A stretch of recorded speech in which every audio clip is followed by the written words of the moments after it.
Bonjour tout le monde, j'espère que vous allez bien. Bienvenue dans notre vidéo dans laquelle on va découvrir un outil très important, c'est le diagramme des relations qui nous aide à résoudre des problèmes sous le thème de problem solving ou bien la résolution de problèmes.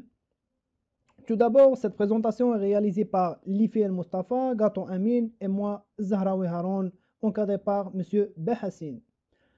Comme une introduction, ou bien comme vous savez, la résolution de problèmes est le processus d'identification et la mise en œuvre d'une solution à ce problème. Ce qui rend un problème plus difficile, c'est la non-connaissance des causes réelles. C'est pour cela, en se basant sur plusieurs méthodologies, plusieurs outils. Parmi ces outils, on a les recueils, les outils de recueil de données, les outils d'analyse, les outils d'aide à la décision. Parmi les outils d'analyse et d'aide à la décision, on trouve ce diagramme, c'est le diagramme des relations qui nous aide à détecter les causes racines d'un problème et faciliter les étapes majeures pour résoudre ce dernier. C'est pour cela nous avons adopté le plan suivant. Premièrement, on a la définition. Deuxièmement, quand utiliser le diagramme. Troisièmement, mettre en œuvre cette méthode. On va découvrir comment définir le problème, lister les facteurs, qu'est-ce qu'un facteur, établir les relations entre chaque facteur et analyser les relations. Premièrement, on commence par une explication et une définition de la diagramme des relations. Alors, l'existence d'un problème repose parfois sur plusieurs causes en interrelation. Les liens existent entre chacune d'entre elles et rendent la résolution de problèmes complexes et incertaines, si ces dépendances n'ont pas été identifiées en amont. En effet, une solution d'apparence pertinente risque d'être inefficace si les vraies causes n'ont pas été correctement identifiées au préalable. D'où l'intérêt d'investir le temps qu'il faut pour analyser la genèse du problème dans toutes ses dimensions. Alors, le diagramme des relations instrumentalise cette recherche en aidant à rechercher les causes profondes pour un problème ou les facteurs caractérisant une situation. Il aide aussi à identifier les liens entre les causes et les effets aboutissant à l'apparition de la situation. Ces liens sont représentés sur un graphique. En bref, on peut dire qu'un diagramme de relation est une représentation permettant de clarifier et de mieux cerner la structure des causes d'une situation ou d'un problème complexe. Cet outil, mis au point au Japon, en complément des outils de base de la qualité. Essayons maintenant de comprendre comment utiliser le diagramme de relation.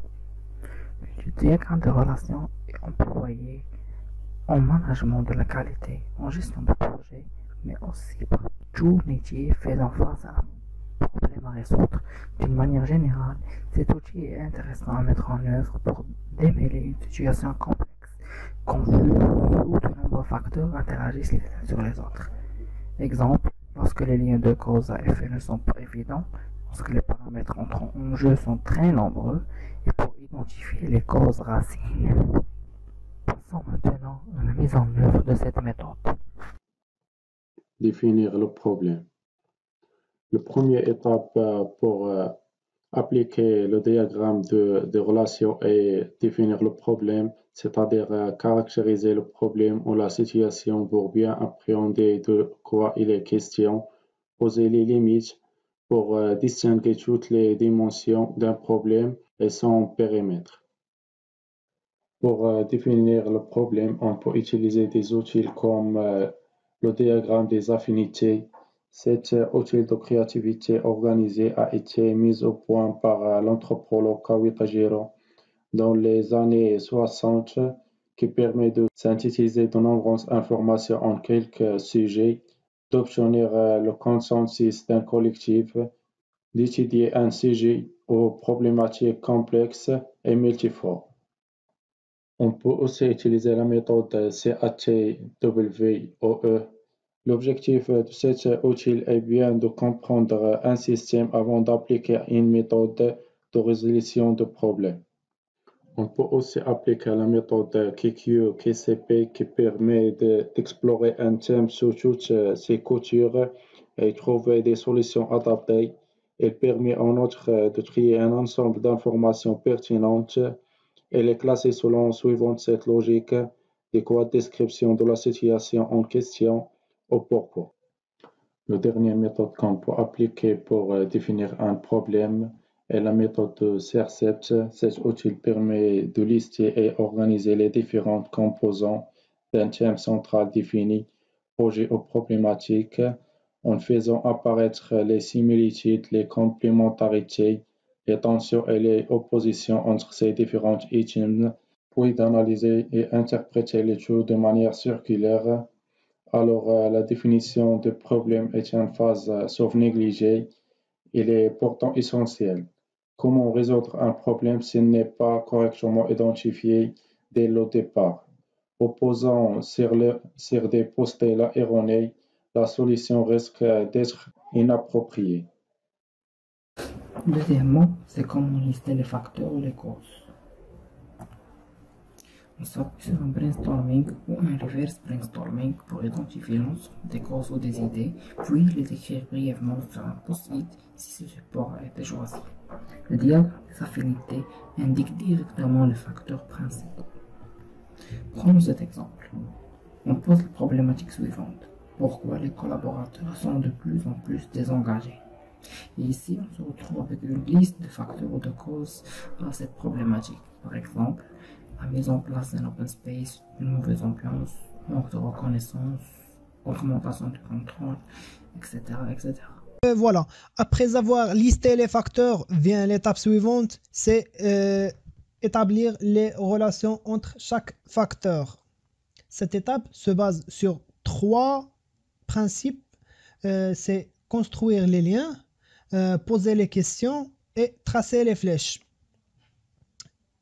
Bien garder à l'esprit, premièrement, il faut poser la question pourquoi, parce que il se peut qu'on ne liste pas tous les facteurs dès le départ et des nouvelles causes non listées au préalable peuvent apparaître.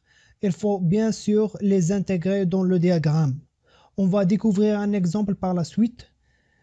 C'est les collaborateurs sont plus en plus désengagés. Et pourquoi? Les facteurs qu'on a mis en place dans l'étape précédente avec Amine, dans cette étape, on va établir les relations entre chaque facteur. On procède de la manière suivante, en prenant chaque facteur avec toutes les autres tour à tour et se poser la question suivante. Existe-t-il une relation de cause à effet entre ces deux facteurs, par exemple? Si oui, quelle est la cause? Quel est l'effet? Tracer une flèche de la cause à l'effet. On va appliquer la règle, par exemple, la mise en place d'une open source, la mise en place d'une open space, avec l'augmentation, pas d'augmentation cette année. La mise en place d'un open space, c'est-à-dire un investissement, on donne de l'argent, il se peut qu'on gèle les augmentations cette année, c'est-à-dire pas d'augmentation. Et voilà, on va tracer une flèche sortant de la mise en place d'un open space vers pas d'augmentation cette année. Allongement du temps passé au travail. Allongement du temps passé au travail, oui, la mise en place peut causer l'allongement du temps passé au travail, c'est-à-dire on doit terminer le travail dans l'open space qu'on a créé. La mise en place d'un open space, ça va augmenter aussi le contrôle, ça va générer une mauvaise ambiance. Par exemple, oui, ça va générer une mauvaise ambiance. Allongement du temps passé au travail aussi va générer une mauvaise ambiance. L'augmentation du contrôle va causer l'augmentation du temps passé au travail, c'est-à-dire on va respecter le temps. Lorsqu'on augmente le contrôle. On ne donne pas la liberté totale pour les employés ou bien les collaborateurs, c'est-à-dire le manque de reconnaissance, la réduction de l'autonomie, aussi pas d'augmentation cette année va causer le manque de reconnaissance et la réduction de l'autonomie va causer le manque de reconnaissance. Lorsqu'on dit le manque de reconnaissance, c'est-à-dire il vous assigne des tâches bien au-dessous de vos compétences, par exemple, ou bien la pression de l'hiérarchie, etc. Pas d'augmentation cette année, ça va aussi causer le manque de reconnaissance. L'objectif difficile à atteindre aussi va causer le manque de reconnaissance. Voilà, on a terminé cette étape de définir et établir les relations entre les facteurs. Dans la prochaine étape, on va savoir comment analyser ce diagramme pour extraire la cause racine et l'effet principal. Une fois les relations sont matérialisées, il est le temps de passer à l'analyse. L'analyse des relations, c'est analyser le diagramme, c'est préciser les facteurs, les causes et les effets. Avant de s'attaquer au fond de la question, une dernière tâche reste à mener, c'est la pondération des items. C'est-à-dire, pour ce faire, on doit compter le nombre des arrivées et de départ des flèches sur chaque facteur. Donc, si le nombre de flèches au départ d'un facteur est très grand, c'est une cause. Et si un facteur possède le plus grand nombre de départs, c'est une cause principale. Et si un facteur possède le plus grand nombre de départs et n'a aucune flèche pointe vers lui, c'est une cause racine. On dit c'est une cause racine. Maintenant, pour les effets, c'est le nombre de flèches pointant en direction vers un facteur est très grand. C'est un effet. Celui qui possède le plus grand nombre d'arrivées, on dit que c'est un effet principal. Maintenant, on doit compter les flèches sortant et les flèches entrant, c'est-à-dire le départ et l'arrivée de chaque flèche autour de chaque facteur. On a déjà compté la mise en place, c'est à 4 flèches sortant et 0 flèche entrant, c'est-à-dire c'est une cause racine et principale. Pour l'allongement du temps de passer au travail, de 1. Et pour le manque de reconnaissance, on a 4-0, c'est-à-dire c'est l'effet principal. Effet principal car toutes les flèches pointent vers lui et il n'a aucune flèche sortant de ce facteur. Un effet principal, oui,